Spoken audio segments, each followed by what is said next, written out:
Welcome to our Sunday morning meditation service. We're going to be doing a call and response, and I will call, and hopefully you will respond.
Shalom.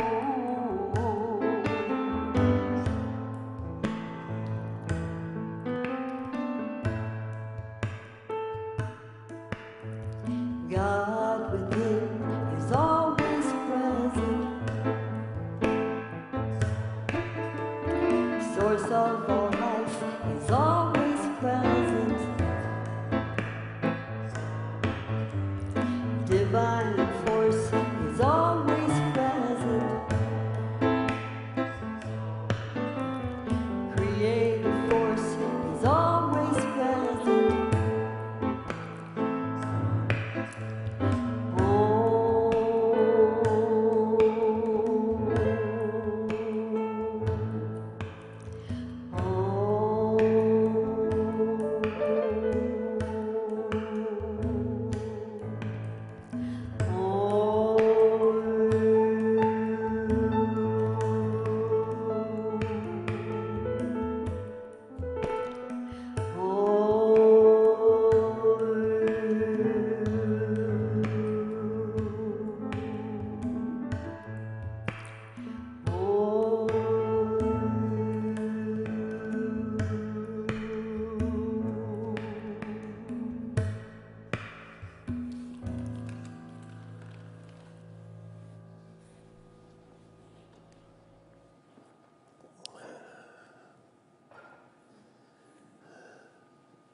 Good morning, everyone.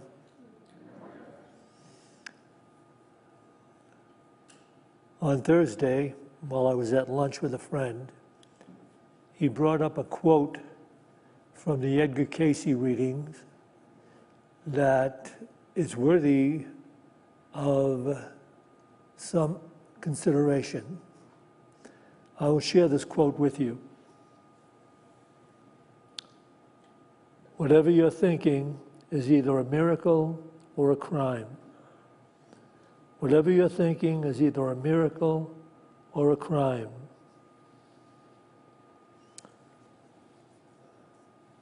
Such a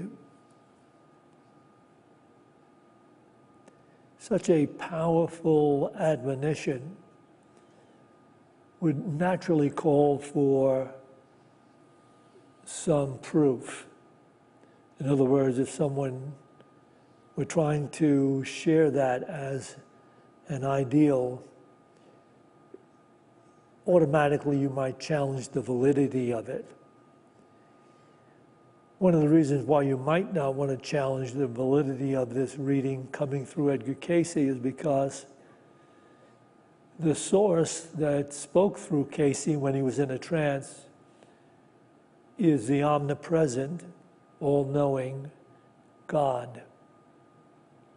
And the reason why I had never heard this quote before, and it struck me, is because it sounds more like A Course in Miracles and not Edgar Cayce. But then, when you consider it, Edgar Cayce sometimes did speak in these terms of miracles.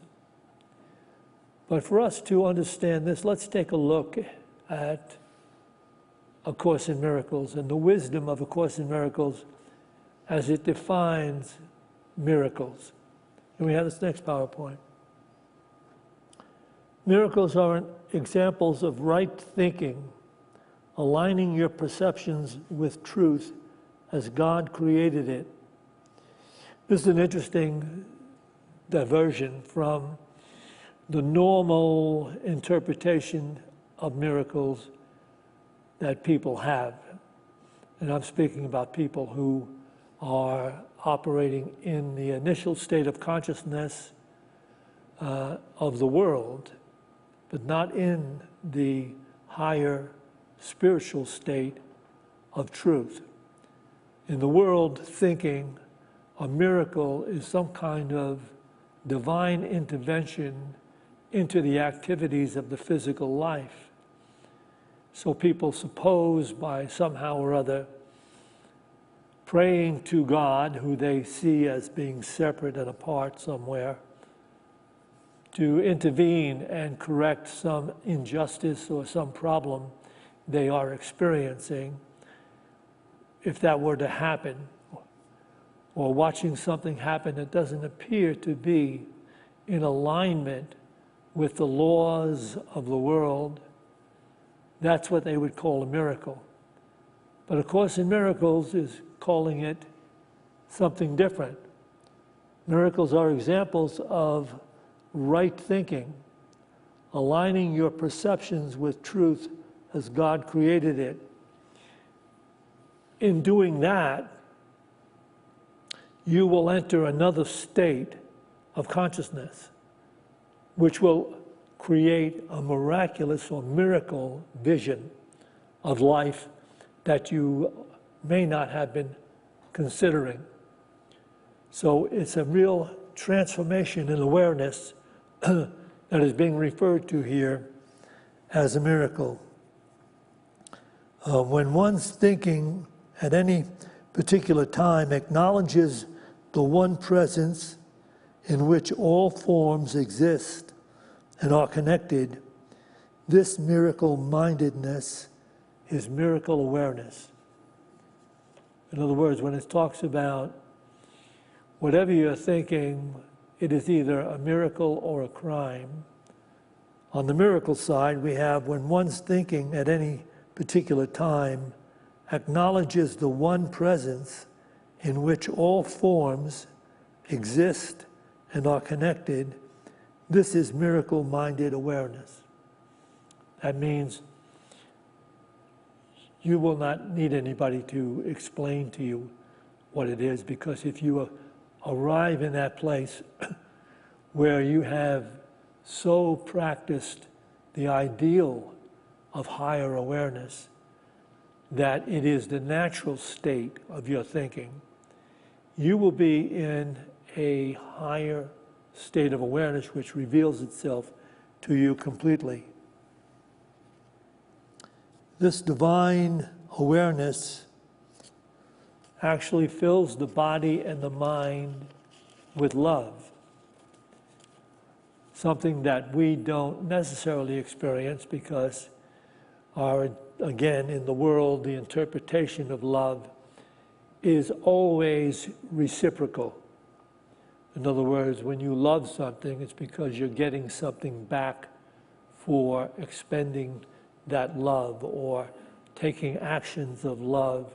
You are expecting some return on your love, even in relationships. But the love that A Course in Miracles refers to is a state of consciousness that is a healing, harmony-creating state. Many of you have experienced this. I wonder how many of you here, or how many of you watching, have experienced this, and how long that experience lasted. In the Eastern philosophies, in Buddhism and Hinduism, they have a name for this state of higher awareness, and it's called samadhi. And this state of samadhi is something to be practiced or attempted to be gained by practicing mindfulness. The practice of mindfulness means that one is in touch with what the mind is presently thinking. So it's not just, as Eckhart Tolle said, the mind is not just using you, as is the case with most people in the outer-directed world thinking. The mind itself is just carrying on, operating in resistance or relationship to those things which are happening outside. So people are being tossed to and fro by every changing tide of circumstances. That's not what is being referred to as miracle-mindedness or mindfulness that actually marshals the thinking. And when the thinking is creating negative thoughts and negative emotions that person seeking to be enlightened will pause and know that this is not what I want, and will go a little deeper introspectively and say, why am I entertaining negative thoughts and negative feelings? Why? What is at the core of this? And when you do that, you will hear very clearly, or it will come to you very clearly, that you're holding some grievance against someone or something. Imagine that. All of religion can come down to this, by the way. If you're holding a grievance against someone, some person, or some condition, or some situation, and you're having negative thoughts and negative emotions, that's because you're allowing yourself to remain in the unenlightened state of awareness. And you're not in the practice of the presence of truth or God. Because in truth, you can wholly pause, search out your deep feelings, where they're coming from, what's motivating that, and then decide, I would rather have peace of mind. I would rather have peace. You can even use that as an affirmation when you're doing a holy pause. I would rather have peace. And you will see how quickly the mind can shift away from the limited feelings and thoughts that are being generated, because you're choosing peace. And it might say to you, in choosing peace, you have to choose forgiveness. For deep down in the core, where you're holding these limited feelings and thoughts, you may have to forgive someone, or forgive the conditions you're meeting right now, or allow the conditions you're meeting right now to be as they are, and not be in resistance to them. What I'm saying to you is all the truth that religion has to offer us. Of course, religion doesn't offer us that truth that way.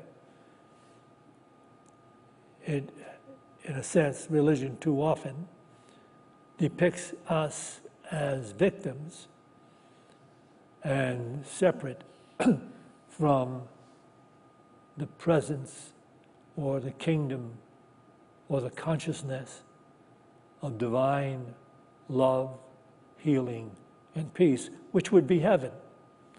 For most people in the outer directed world, heaven is someplace else, to be dealt with on another time and a circumstance where you may drop the body and have to deal with it. But heaven is a state of consciousness established by being one with the truth of God. Now, in samadhi, and some of you may have had the samadhi experience I'm talking about, where you've decided to not participate in the negative appearances taking place in the world. You're not going to participate in that. You're not going to bemoan it. You're not going to condemn it. You're not going to hate it. You're not going to talk about it. You're just going to let it alone. What? Yes, let it be. Just let it be. And you're going to do the same thing for any type of contact with a person who is manifesting negative mental awareness. You're just going to let it be. You're going to look past it. You may forgive it even in your consciousness while it's taking place, but you're not going to participate in it. And then you're going to feel yourself lifted to a higher level of awareness, which is what is referred to as samadhi. You know, if you've been there, what I'm about to say to you, you're going to know is true. What happens when that takes place in consciousness? And it brings love to the body and the mind. What happens? There is a knowing that all's right with the world just as it is. All's right with the world just as it is. It has only been my thinking in regards to the things of the world and other people that have held me in negative thoughts and emotions. But what? Practicing the truth, which is what A Course in Miracles refers to as the miracle, you enter into a state of consciousness when all is right with the world, just as it is. How can you accept that?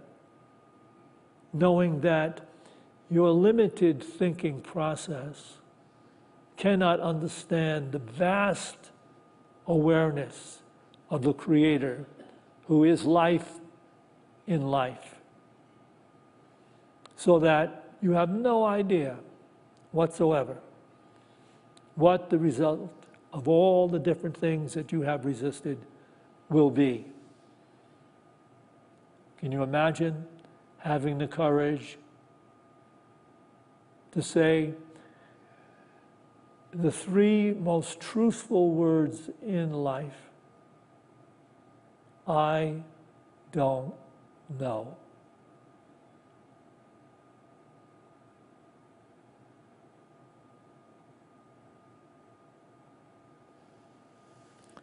So we have this concept of omnipresence being reflected, actually related to us throughout the scripture in the Bible. It's related to us throughout A Course in Miracles. It's related to us throughout the Bhagavad Gita. It's through the Upanishads. That's the Eastern books of spiritual truth that operate as scripture as well. It's related over and over again. At the core of every major true religion is the reality of oneness. And we have that in the Bible, we have it in many places, but here it's specifically related so that we should all get it. Can we have this next PowerPoint, please? You can read this in the book of Acts, chapter 17, verses 23 to 28. What therefore, this is Paul, by the way. I'm giving you his monologue here. This is Paul, who had gone to Greece and had toured around the area in Athens, and he saw many different shrines and temples, and he found one that was with all these different shrines and temples that have specific gods that do specific things to help you accomplish what it is you're desiring. There was one in which there was a shrine to an unknown God. And then Paul speaks now to all of them in Athens. What therefore you worship as unknown, this I proclaim to you. The God who made the world and everything in it, being Lord of heaven and earth, does not live in shrines made by man, nor is he served by human hands, as though he needed anything, since he himself gives to all men life and breath and everything. And he made from one every nation of men to live on all the face of the earth, having determined allotted periods and the boundaries of their habitation, that they should seek God in hope that they might feel after him and find him. Yet he is not far from each one of us, for in him we live and move and have our being, as even some of your poets have said, for we are indeed his offspring. Let me take this back again, please. Truth like this, of course, is avoided in lots of the mainstream Christian religion. because their religion has God separate and apart and requires some intermediary, some priest to intercede for you, to get your prayers heard, or maybe absolve you of some sin. This is truth. Paul speaking to those who are worshiping these different gods. What therefore you worship as unknown, this I proclaim to you. The God who made the world and everything in it, being Lord of heaven and earth, does not live in shrines made by man, nor is he served by human hands as though he needed anything, since he himself gives to all people life and breath and everything. And he made from one every nation of people to live on all the face of the earth, having determined allotted periods and the boundaries of their habitation, that they should seek God in hope that they might feel after him through meditation and prayer and find him. Yet he is not far from each one of us, for in him we live and move and have our being. As even some of your poets have said, for we are indeed his offspring. Are we really?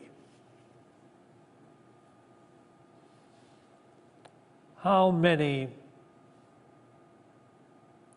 people today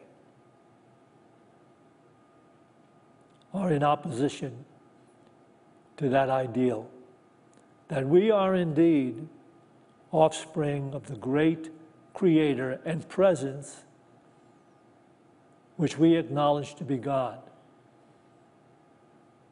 No. See, in the outer-directed illusionary idea of life, there are people supposing that they're self-created, or they're simply biologically created,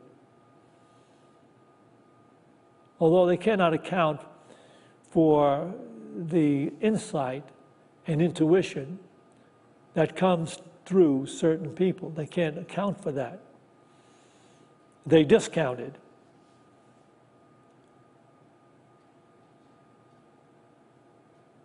But you can't discount God and not suffer the penalty, because you're not punished by God, you're punished for your thinking, which is in opposition to the truth that we are all one in God, and therefore all are worthy of forgiveness, healing, peace.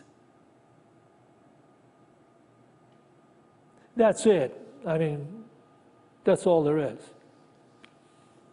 Where do you want to go? You want to go to some cathedral someplace? You want to see people throwing incense around and somebody with a big high pole with gold on it and fancy outfits in red and all this accoutrements that they wear and carry on with, and have no way at all of understanding the majesty and the miracle of being awake in this moment. To be awake in this moment would bring you into the kingdom of heaven. To remain in thoughts that are in opposition to the presence of God in every moment, in every place, in every condition, to the opposition in thought that does that, you hold yourself apart, you hold yourself in conflict, you hold yourself in suffering. So we don't have to look very far for the cause of our suffering. In fact, Dr. William Wright put it pretty clearly. Sin is being ignorant of the cause of your own suffering. And that's a pretty clear statement. And I can tell you that it takes a practice to transcend the initial thinking we were born and raised in, which holds us separate and apart from the idea that our core nature is divine. Can you imagine core nature? So if you were allowing your core nature to be so in every moment, you wouldn't need any other religion. You wouldn't need some priest or some minister or some guru to be telling you that you should love one another, that you should forgive, that you should serve, that you should bestow peace and blessings to all. You wouldn't need anybody to do that. If you had practiced enough, your divine nature would be who you are. You would be able to say, just as Jesus said in the great book of John, you don't get anything else out of this talk. Take this thought with you. This is what someone who enters into the awakened state of enlightenment could say and know. What Jesus said.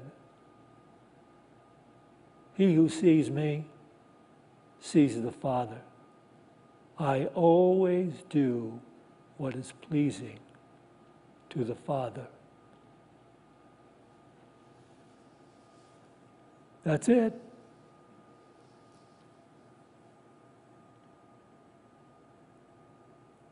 So when you're not doing that, you know you're not punished for it, you're punished by it. There's no separate God punishing you. There's actually no karma, except the quality of your thoughts, the definition that you're given to life, that you are giving to life, which may not be true. In fact, if you're having negative thoughts, isn't true. It is a crime against yourself and everything around you.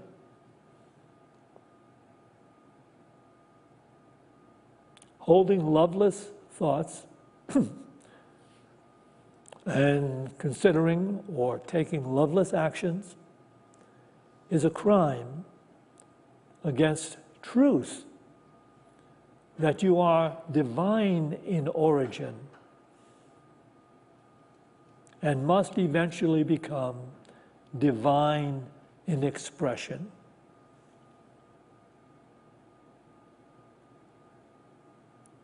So we can take a look at A Course in Miracles for this truth, which is reiterated as well through A Course in Miracles and in the Bible. It's amazing because people keep thinking that the New Testament is a testimony to the divinity of Jesus, who lived 2,000 years ago. The enlightened Christ is going to come again on some distant day. But that particular Christ said this: you are the light of the world. Let your light so shine that it transforms your negative thinking and brings you into divine awareness. And it's said this way in A Course in Miracles. Oh, wait, I didn't do that. Take that back again. I don't need that now.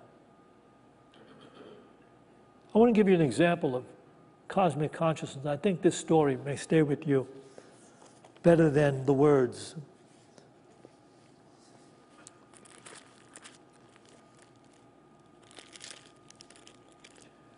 You know, when you're living in the now moment, things do occur, what others would call last minute.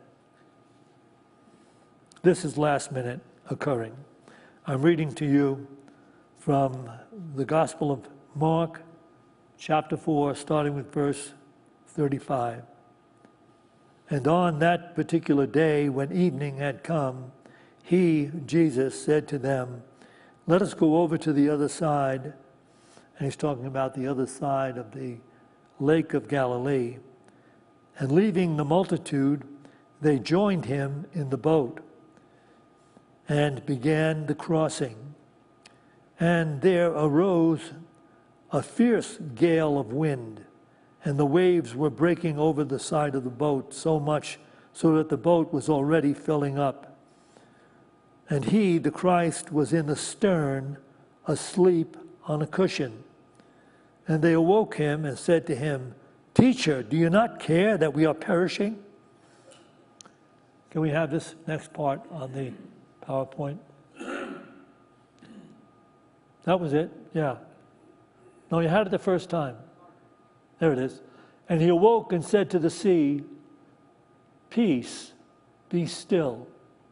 And the wind ceased, and there was a great calm. And he said to them, "Why are you afraid? Have you no faith?" And he awoke and said to the sea, "Peace, be still." And the wind ceased, and there was a great calm. And he said to them, "Why are you afraid? Have you no faith?" And of course, this seems like, in the outer directed illusion of life, to be a testimony to the divinity of one separate Jesus, the only separate Son of God, who was the son of a carpenter and became a carpenter himself. But if you look at this particular story and you understand it from a universal point of view, it's talking about the storms that go on in ourselves, the storms we have in mind that create fear from conditions and circumstances that we are resisting and fearing and concerned about because we haven't yet entered into a relationship with God. So you have the storms that take place in the mind, and it may seem like conditions and circumstances are about to overwhelm you. But why are they about to overwhelm you? The story is telling you, because Christ is asleep in you. You have not yet done the practice of the presence of your divine self. So Christ is asleep in a cushion, showing you the harmony and healing and oneness of the mind right there. Can we leave this up for a minute? And then the disciples in this story run to him. "Don't you care that we're perishing?" And he arises. They've done this in a film. And he walks to the edge of the boat. Why did he say this to the storm? "Peace, be still." Imagine now if he is the only separate Son of God who lived 2,000 years ago, but may come on a sudden distant day.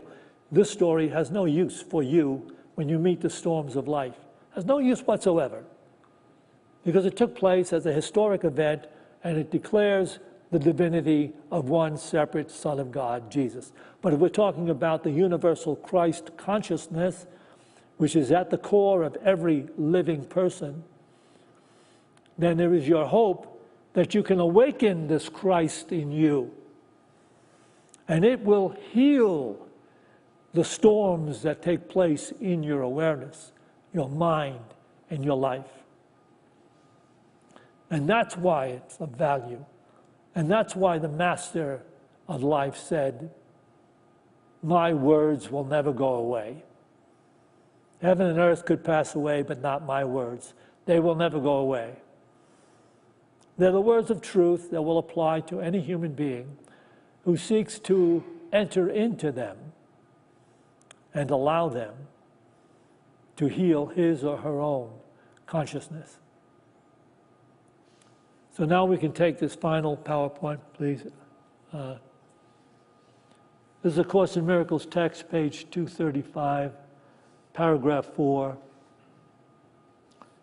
"Child of light, you know not that the light is in you, yet you will find it through its witnesses.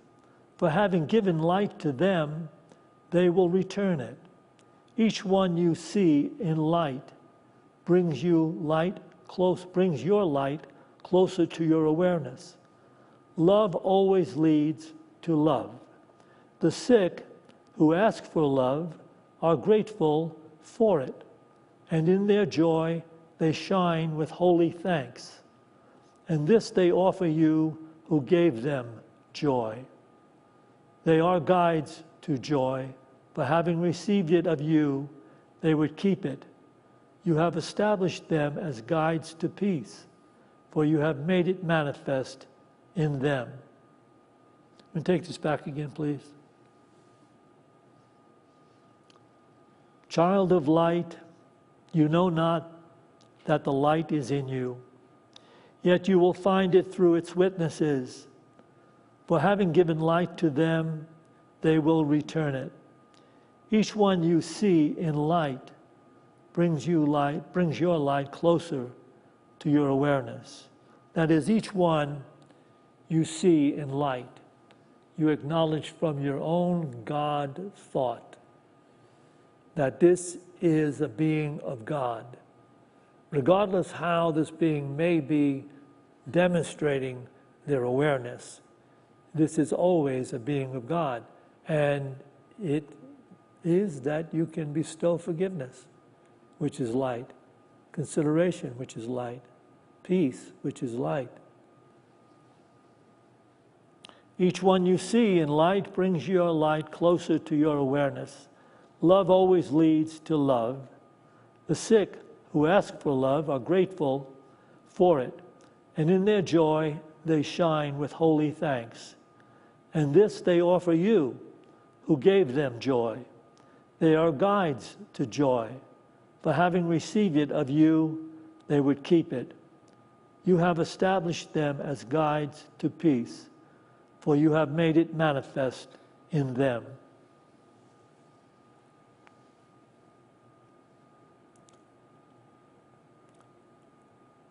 Peace is the measure of your evolution. To the degree that you're capable of sustaining peace, you are arriving, you are awakening. And so someday you will be able to choose peace so thoroughly you can say to any storm that arises in your experience, peace, be still. You can think it, you can feel it, and you can watch it heal those around you. We're going to take some time to meditate together. You may take a couple of deep breaths as you release your breath. Release any particular cares and concerns or negative thoughts that you have been dealing with.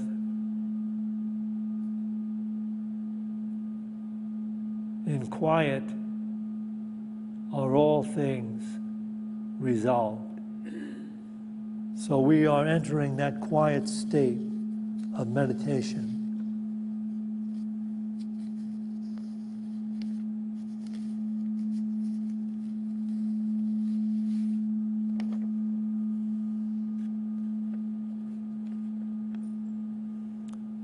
Bring to mind this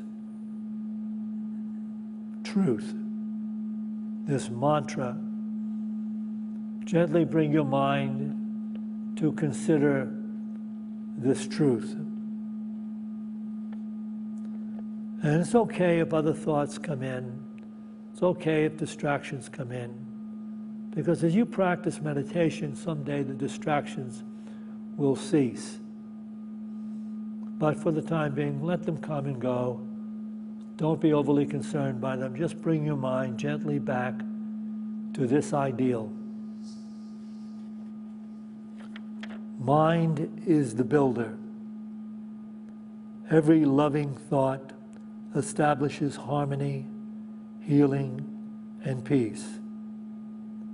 Every grievance blocks divine love, healing, and peace. Be still and know the peace of allowing life to be as it is.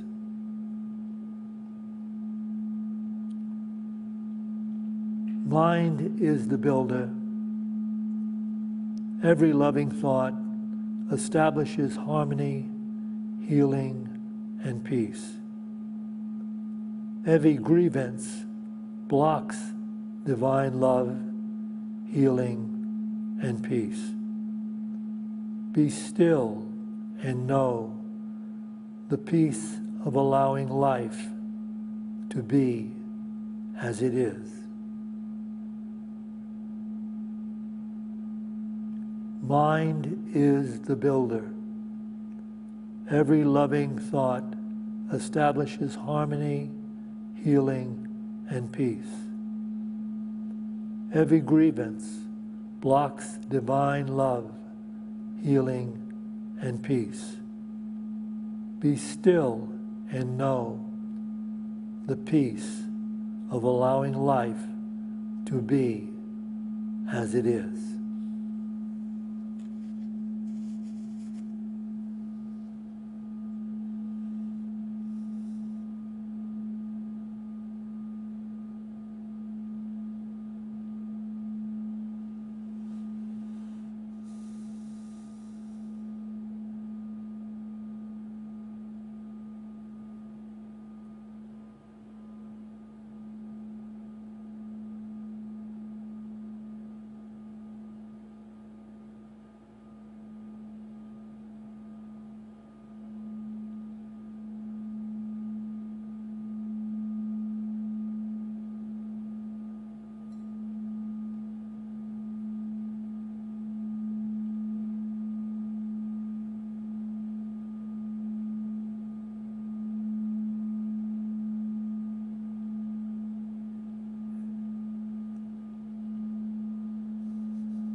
as we go forth from this meditation to those places we occupy in time and space.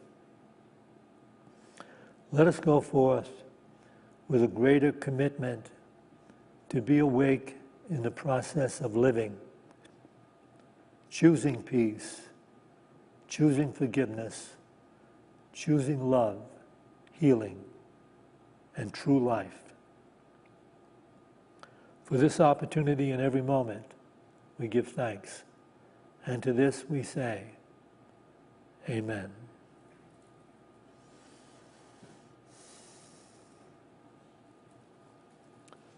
We will take an offering for unity now. As we're preparing to do this, I'd like to remind you that we have a group discussion for those of you who'd like to participate in one. Right after this, in Fellowship Hall, you can go over and get some refreshments, circle up the chairs, and I'll be over in about 7 minutes and 27 seconds. Those of you who are watching this live stream, you have an opportunity to support the truth. And it is this truth that can heal. So take it to heart, to mind, and to your spirit, and give accordingly. Right here we can bring these gifts into our hands and bless them with this offering statement. Divine love, through me, blesses and multiplies all that I have, all that I give, and all that I receive, because I give. And so it is. And you have on your handouts a QR code for those of you who like to donate, Venmo or PayPal. You can use that QR code. We have the QR code also in the lobby, right to the doors, the exit doors. So do participate in supporting the truth that unity shares. In the temple of silence, in the temple of peace, I will meet you. Your love will bring me home.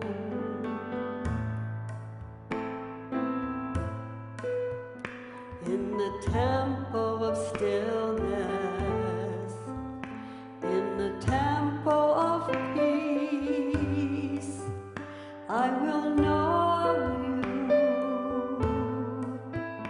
Your love will bring me home. I will come home.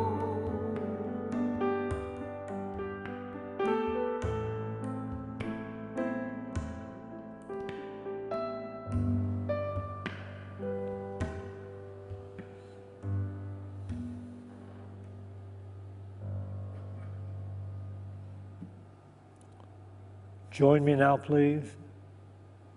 We dedicate this tithe to the will and the work of the Spirit of truth, the Spirit available to each of us, the Spirit that joins all of us. We dedicate this tithe to the victory of the Spirit of truth. And so it is.